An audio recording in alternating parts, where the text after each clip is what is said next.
Oke, kita melanjutkan pelajaran sebelumnya tentang identitas kita di dalam Kristus. Ya, ini bagian kedua.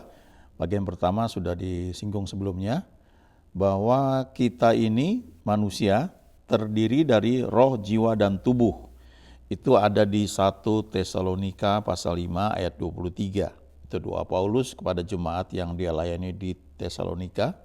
Ya, di situ dikatakan bahwa manusia terdiri dari roh, jiwa, dan tubuh.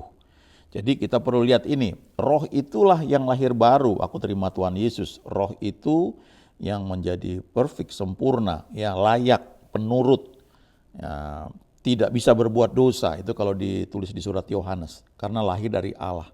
Tapi jiwa ini masih butuh waktu, ya seumur hidup kita untuk mengalami sanctification, ya penyucian. Sementara tubuh kita ini nanti akan mengalami glorification ya. Tapi kita lihat dulu sekarang ini ya. Dalam pelajaran kita yang lalu, kita sudah membicarakan apa artinya lahir baru. Yakni roh kita, hati kita diubahkan. Kita memakai 2 Korintus 5 ayat 17 yang mengatakan, jadi siapa yang ada di dalam Kristus, ia adalah ciptaan baru. Yang lama sudah berlalu, sesungguhnya yang baru sudah datang. Kita mulai melihat bahwa ketika kita dilahirkan kembali, terjadi perubahan total dalam roh kita. Dan satu-satunya cara untuk mengetahui apa yang sedang berlangsung dalam roh kita adalah melalui firman Allah. Kita tidak dapat merasakannya melalui emosi kita, karena itu berlangsung dalam jiwa. Tetapi dalam roh kita ada perubahan total. Ya, saya alami itu waktu saya SMA, terima Tuhan Yesus, dan saya belum sadar waktu itu, tapi setelah itu saya punya kerinduan untuk baca Alkitab, ya beli Alkitab dengan uang jajan sendiri, ya suka lagu-lagu rohani. Nah itu karena dari roh yang sudah lahir baru. Nah sebenarnya kita sendiri ya, kita nggak pernah bisa melihat tubuh kita ini ya. Mungkin kita bisa lihat kaki kita, tangan kita, tapi wajah kita nggak pernah bisa lihat. Kita bisa melihat wajah kita, ya. Kalau kita sedang dandan, ya, perlu tambahkan bedak misalnya, kalau yang wanita, atau kita perlu potong rambut, kita melihat cermin. Ya. Cermin itu memantulkan atau memberitahu, ya, tubuh kita tuh seperti apa, karena kita nggak bisa lihat, ya, kecuali orang lain yang melihatnya. Nah untuk roh juga begitu, kita nggak bisa lihat roh kita ini seperti apa, kita nggak tahu roh kita seperti apa, tapi kita lihat roh kita atau belajar tentang roh kita itu lewat cermin, yaitu firman Allah. Ya. Jadi firman Tuhan itu menjadi cermin yang memberitahu roh kita ini seperti apa. Apa kata firman tentang roh kita itu, itulah yang kita percayai. Sama seperti kita bercermin, ya, kita lihat di cermin hidung kita, ya, atau mata kita, atau pipi kita, ya, bagi wanita mungkin perlu dikasih bedak, ya, perlu dikasih eyeshadow dan sebagainya, itu lewat pertolongan cermin. Hal yang sama juga begitu, ya, kita mengetahui keadaan kita, khususnya roh kita itu karena dari cermin, yaitu firman Allah. Ini yang perlu kita sadari, karena kesadaran bahwa kita adalah manusia roh, kita memiliki jiwa dan kita tinggal dalam tubuh, itu menjadi salah satu dasar ya yang penting untuk kita bisa bertumbuh dalam kerohanian kita. Nah, kita perlu ingat juga ada kebenaran Allah ya versus kebenaran diri sendiri. Ada kebenaran yang Anda hasilkan dari tindakan Anda sendiri, dan Anda harus mempertahankan kebenaran semacam itu dalam hubungan dengan orang lain, ya, di pekerjaan, di keluarga, suami dengan istri, orang tua dengan anak-anak, kita di tengah-tengah masyarakat, ya, itu kebenaran yang kita peroleh ya, karena tindakan kita sendiri. Ya. Kita perlu belajar bagaimana hidup baik, hidup benar, karena menyangkut hubungan dengan orang lain. Kalau Anda tidak hidup benar dan tidak berbuat benar, atasan Anda mungkin memecat Anda, atau pasangan Anda mungkin menceraikan Anda. Jadi Anda perlu memiliki kebenaran Anda sendiri. Tetapi Allah tidak menerima Anda berdasarkan kebenaran Anda sendiri. Allah yang memberikan kebenarannya pada Anda. Jadi ini kayak salib yang vertikal, itu antara kita dengan Tuhan. Ya, Tuhan memberikan kebenarannya kepada kita waktu kita terima Tuhan Yesus. Tapi yang horizontal itu antara kita dengan lingkungan kita. Ya, itu seperti hukum tabur tuai. Apa yang kita lakukan, ya, kita akan menuai. Ya, kita perlu memahami golden rules, ya. Lakukan pada orang lain apa yang ingin kamu terima dari orang lain, ya. Jadi gambarannya seperti itu. Nah, kalau kita pakai kebenaran diri kita sendiri untuk hubungan dengan Tuhan, itu tidak diterima dari sejak awal. Waktu manusia jatuh dalam dosa, mereka tiba-tiba sadar bahwa mereka telanjang. Lalu Alkitab berkata, mereka, manusia yang sudah jatuh dalam dosa itu, berusaha menyemat daun pohon ara untuk menutupi ketelanjangan mereka. Tapi itu enggak cukup dalam pandangan Tuhan, sehingga Tuhan itu membuat pakaian dari kulit binatang, lalu mengenakannya kepada manusia, kepada mereka, Adam dan Hawa, untuk menutupi ketelanjangan mereka. Jadi di hadapan Tuhan, apa yang kita perbuat, ya, dengan tindakan kita itu tidak cukup memenuhi standar Tuhan. Dia memberikan standarnya. Ya, Yohanes 3:16, karena begitu besar kasih Allah akan dunia ini sehingga Ia telah mengaruniakan anaknya yang tunggal itu kepada kita, ya, supaya setiap orang yang percaya kepadanya, itu respon kita, ya. Percaya kepada Dia itu diselamatkan, ya, tidak binasa melainkan diselamatkan. Jadi waktu Adam dan Hawa diberi pakaian oleh Tuhan yang dibuat dari kulit binatang, nah pilihannya ada pada mereka, mau terima nggak pakaian itu, sebab menyemat daun pohon ara itu tidak cukup di mata Tuhan untuk menutupi ketelanjangan mereka.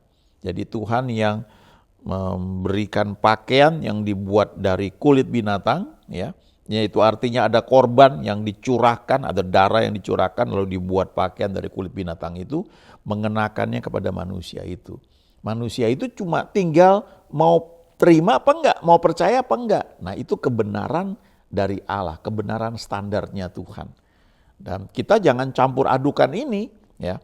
Jangan pakai kebenaran diri kita untuk datang kepada Tuhan. Ya, misalnya seringkali kita merasa, aduh Tuhan, saya udah nggak layak di hadapan-Mu karena saya baru aja marah, saya baru bertengkar. Itu kebenaran diri sendiri, ya. Kebenaran dari Tuhan itu percaya kepada Tuhan Yesus, ya. Nah, itu yang membuat dikatakan dibenarkan, ya. Di kitab Roma itu banyak sekali dijelaskan hal ini. Kita teruskan, ya.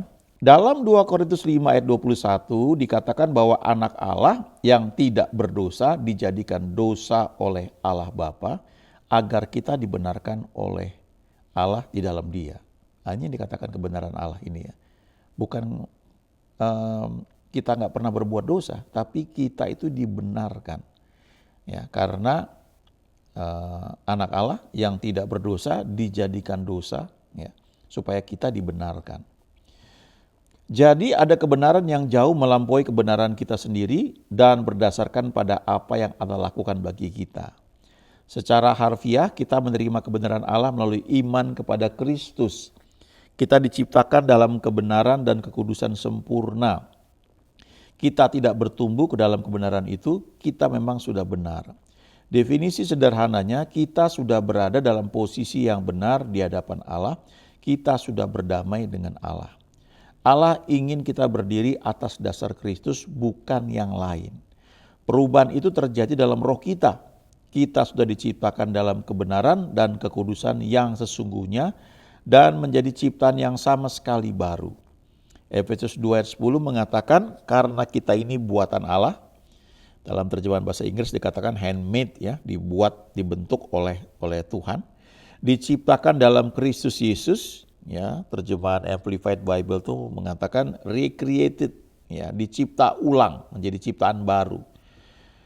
Di dalam Kristus Yesus.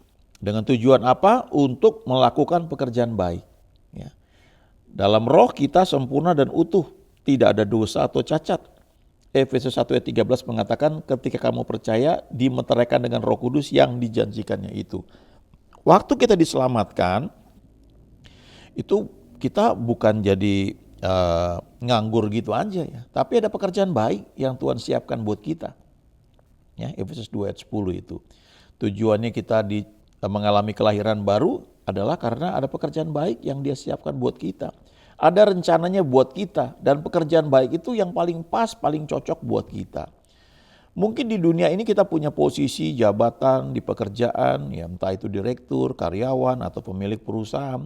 Tapi pertanyaannya apakah kita melakukan pekerjaan baik yang memang Tuhan siapkan buat kita? Ya. Itu bisa bareng dengan pekerjaan baik yang kita lakukan di dunia ini. Di dunia misalnya kita jadi direktur, memang itu yang dari Tuhan untuk kita lakukan. Tapi bisa juga ya mungkin yang lain. Ya, nah kita perlu pelajari hal itu. Ya. Dan waktu sudah terima Tuhan Yesus, kita dimeteraikan oleh Roh Kudus. Kita perlu ingat baik-baik itu. Kita diprotek, ya, meteraikan itu artinya di shield, ya, begitu rupa sehingga roh kita itu terlindungi. Ya. Beberapa orang dari antara Anda mungkin berpikir, ya ketika pertama kali saya percaya kepada Tuhan, saya memang percaya saya sudah diampuni dan disucikan sepenuhnya. Dan semuanya menjadi baik.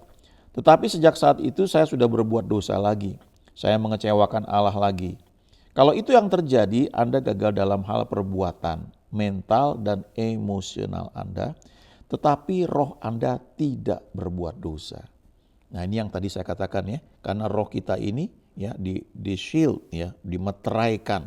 Itu kayak kalau makanan yang supaya awet dimasukkan dalam tabung, kemudian dibuat kedap udara dan di shield begitu rupa, dilem, ditutup begitu rupa sehingga bakteri dari luar nggak bisa masuk ke dalam. Ya. Alkitab berkata yang lahir dari Allah itu bukan hanya mengalahkan dunia, tapi tidak bisa berbuat dosa. Nah ini roh kita yang ciptaan baru. Roh itu dimeteraikan sama seperti buah yang dimasukkan ke stoples, lalu dilapisi parafin agar kedap udara dan mencegah pencemaran dari luar. Allah memeteraikan Anda, maka ketika Anda lahir baru, Anda menerima roh yang baru dan dosa tidak bisa menembus roh Anda. Anda mempunyai identitas baru, supaya Anda mempunyai hubungan dengan Allah, Anda harus bersekutu dan menyembahnya. Berdasarkan keadaan Anda yang baru dalam roh, bukan dalam daging. Yohanes 4 berkata, Allah itu roh, barang siapa menyembahnya harus menyembahnya dalam roh dan kebenaran. Ya, itu yang perlu kita ingat. Roh kita ini yang sudah lahir baru penurut, ya, suka menyembah Tuhan. Tapi jangan lupa kita masih tinggal dalam tubuh jasmani kita dan kita punya jiwa kita. Jiwa ini seperti media ya, perantara antara roh dan tubuh kita. Karena waktu penciptaan kan dikatakan Allah membentuk manusia dari debu tanah, ya, dibuat kayak jadi boneka, lalu menghembuskan nafas hidup. Ya, waktu menghembuskan nafas hidup itu roh manusia itu ya dihembuskan dari roh Allah. Lalu dikatakan maka manusia itu menjadi makhluk yang hidup. Dalam bahasa Inggrisnya dikatakan menjadi a living soul, jiwa yang hidup. Jadi jiwa itu muncul. Ya, jadi seperti perantara atau jembatan antara roh dengan tubuh. Nah, jiwa ini yang dipengaruhi oleh tubuh kita, ya, yang ada panca indera, apa yang kita lihat, kita dengar dan sebagainya, tapi juga dipengaruhi oleh roh kita. Ya, jadi kita perlu belajar untuk mengizinkan jiwa kita ini semakin didominasi oleh roh kita, yang adalah ciptaan yang baru. Ini benar-benar perubahan besar dalam kehidupan Kristen. Identitas orang itu berubah.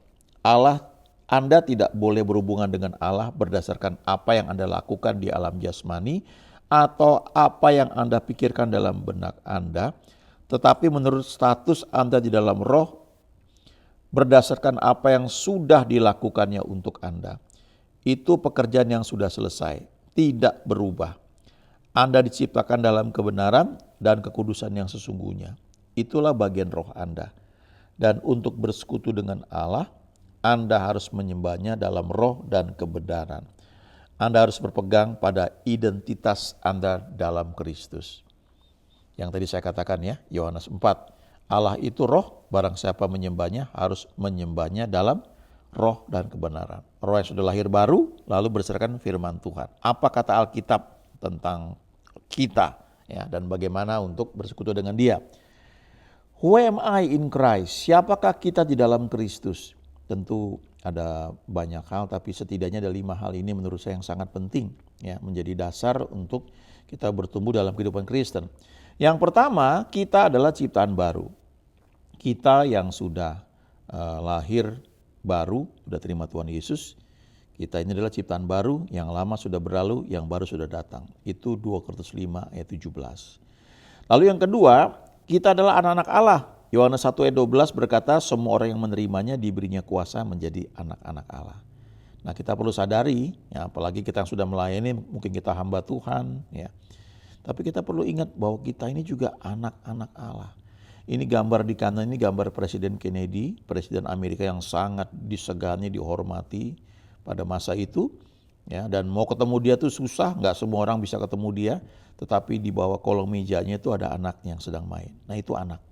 Anak itu punya akses bahkan 24 jam, ya, pada orang tuanya, ya, tentu dalam kondisi yang tertentu, ya. Tapi maksudnya anaknya ini nggak perlu ikutin protokoler atau lapor dulu sama pas pampres misalnya mau ketemu bapaknya gitu. Ya. Tentu ada standar pemeriksaan, tapi dia anak, dia punya status yang beda dengan orang lain. Nah, kita perlu sadari hal itu, ya, bahwa kita anak-anak Allah, Bapa kita ini pencipta alam semesta dan kita adalah anak-anaknya. Lalu kita warga negara surga, Filipi 3 ayat 20, ini nanti saya tunjukkan ayatnya, ya, lebih jelas lagi. Kemudian disebut juga kita adalah sahabat Yesus, Yohanes 15 ayat 14 dan 15. Ini juga saya tunjukkan ayatnya nanti, ini penting sekali. Dan yang kelima, kita adalah duta Kristus, ya, utusan Kristus. Dalam bahasa Inggris itu ambassadors for Christ, 2 Korintus 5 ayat 20. Nah, kata ambasador itu juga berarti duta besar, ya. Duta besar itu kalau misalnya negara Amerika, ya, dia membuka perwakilannya di Indonesia, ada kantornya di Jakarta, ya, kantor kedutaan besar Amerika, ya, ada di situ. Nah, itu perwakilan dari pemerintahan Amerika yang ditempatkan di Indonesia. Nah, di situ ada duta besar berkuasa penuh, ya, dan dilindungi dengan kekebalan diplomatik, ya, dan punya hak-hak yang istimewa yang tidak dimiliki oleh warga negara biasa, ya. Bagi contoh, kalau keluar kemana-mana pun akan pakai mobil dengan plat nomor CD, ya. CD itu Korps Diplomatik. Plat nomornya bukan B Jakarta atau F Bogor atau H Semarang, ya, atau L Surabaya, tapi CD, ya. Kalau Amerika CD 01. Jadi bukannya bisa semaunya melanggar lalu lintas, ya, nggak seperti itu. Tapi kalau polisi lihat plat nomor mobil CD, dia sudah pikir oh itu kedutaan, dan dia nggak mau macam-macam, ya. Artinya dia nggak mau iseng stopin, ya, tangkap dan sebagainya, karena itu mobil diplomatik, ya. Perlakuannya beda. Nah, kita perlu sadar akan hal itu. Ketika kita melayani Tuhan, ya, kita ambassador for Christ, ada banyak privilege, ada banyak favor yang tersedia buat kita kalau kita tahu. Ya, kita perlu senantiasa mempelajarinya, menyadari, oh ini loh saya punya hak-hak tertentu yang Tuhan sediakan bagi kita loh, ya, bagi saya, ya. Nah, itu perlu kita belajar terus, ya, senantiasa. Salah satunya misalnya Efesus 1 ayat 3, ya, itu ayat yang sudah sering kita dengar, sudah diberkati. Lalu surat Petrus, sudah disembuhkan. Itu kebenarannya, itu legalitasnya. Walaupun faktanya mungkin kita belum alami, tapi kita percaya dulu itu apa kata firman, itu cermin tentang kita, gitu. Lalu kita percaya, nanti Roh Kudus akan kasih hikmat bagaimana itu terwujud, ya. Ya, itu sama seperti Yusuf sudah diberitahu kamu akan jadi penguasa. Tapi ada proses yang harus dia lalui, ya, cukup lama. Dari umur 17 tahun dapat mimpi, 13 tahun dibutuhkan untuk jadi Perdana Menteri, lalu butuh lagi 7 tahun kelimpahan, 2 tahun kelaparan, sebelum akhirnya dia melihat, orang tuanya datang, abang-abangnya datang dan tinggal bersama dia. Ya. Jadi ada prosesnya, tapi kebenarannya kita pegang dulu, jangan kita lepaskan. Nah ini ayat-ayat yang saya mau tunjukkan ya. Filipi 3 ayat 20, our citizenship is in heaven. Tetapi kita adalah warga negara surga. Ya. Our citizenship, however, is in heaven. Ya. Karena kewargaan kita adalah di dalam surga. Filipi 3 ayat 20. Jadi kalau kita menyadari hal ini, artinya ada hukum-hukum surgawi yang perlu kita pelajari. Dan kita pegang itu. Sama seperti duta besar Amerika misalnya. Dia ditempatkan di Jakarta, di Indonesia ya. Waktu dia kemanapun itu ada perlindungan, kekebalan diplomatik ya, yang dia miliki. Tapi dia harus tahu hukum-hukum Amerika yang dia pegang itu apa gitu. Bagaimana dia bertindak dengan bijak ya di Indonesia ya, di Jakarta misalnya. Walaupun dia punya kekebalan diplomatik, tapi dia harus tahu ya apa-apa yang boleh, apa-apa yang enggak ya, dia manfaatkan hal itu. Nah ini penting sekali ya. Saya sering ambil contoh misalnya pepatah dunia bilang hemat pangkal kaya, ya rajin pangkal pandai. Itu betul. Tapi hukum surgawi, hukum kerajaan mengatakan takut akan Allah adalah permulaan pengetahuan. Jadi kalau kita memiliki sikap takut akan Tuhan, kita memiliki kepandaian, hikmat dari Tuhan yang melebihi orang-orang lain. Lalu ada ayat yang mengatakan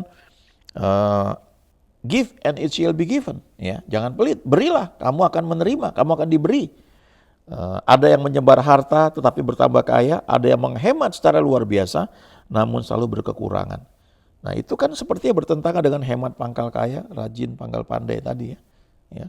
Karena ini dikatakan ada yang memberi dengan limpahnya dalam tuntunan Tuhan tentunya. Nah itu salah satu hukum surgawi yang perlu kita pegang. Ya. Jadi sadari ini kita adalah warga kerajaan surga ya, di dalam alam roh tentunya ya. Kemudian satu lagi nih, Yohanes 15 ayat 14 dan 15. You are my friends ya. Kamu adalah sahabatku jikalau kamu berbuat apa yang kuperintahkan kepadamu. Aku tidak menyebut kamu lagi hamba sebab hamba tidak tahu apa yang diperbuat oleh tuannya, tetapi aku menyebut kamu sahabat karena aku telah memberitahukan kepada kamu segala sesuatu yang telah kudengar dari Bapakku. Jadi Tuhan sendiri mengatakan bahwa kita ini murid-muridnya adalah sahabatnya, ya. Karena dia kasih tahu semua, ya, yang dia dapat dari Bapaknya, dia beritahu kepada kita, ya, lewat Roh Kudus yang dalam hati kita, ya. Jadi waktu kita berdoa, Roh Kudus itu menyingkapkan hal-hal yang tersembunyi, ya, dalam diri Allah Bapa, ya, dalam diri Tuhan. Tapi juga ayat 14 mengatakan kamu adalah sahabatku jikalau kamu berbuat apa yang kuperintahkan kepadamu. Artinya dari bagian kita ini perlu kita setia melakukan hal-hal yang kita tahu Tuhan perintahkan untuk kita lakukan. Itu akan mengkonfirmasi bahwa kita adalah sahabatnya. Ya, jadi bagian ini perlu kita lakukan dengan setia. Jangan sekedar melakukan sesuatu karena apa kata orang, atau karena sekedar ada reward, upah dari orang ya. Itu baik, gak salah. Tapi belajarlah melakukan sesuatu yang memang kita tahu Tuhan perintahkan kepada kita. Lakukan dengan setia, maka ini akan mengkonfirmasi bahwa kita adalah sahabatnya Yesus. Dan sebagai sahabatnya ada banyak privilege yang kita nikmati, yang kita terima. Ya, lakukan dengan setia, camkan hal ini, ya, 5 hal ini status kita di hadapan Tuhan, maka kita akan menikmati ya semua favor yang Tuhan sediakan bagi orang percaya. Haleluya. Amin.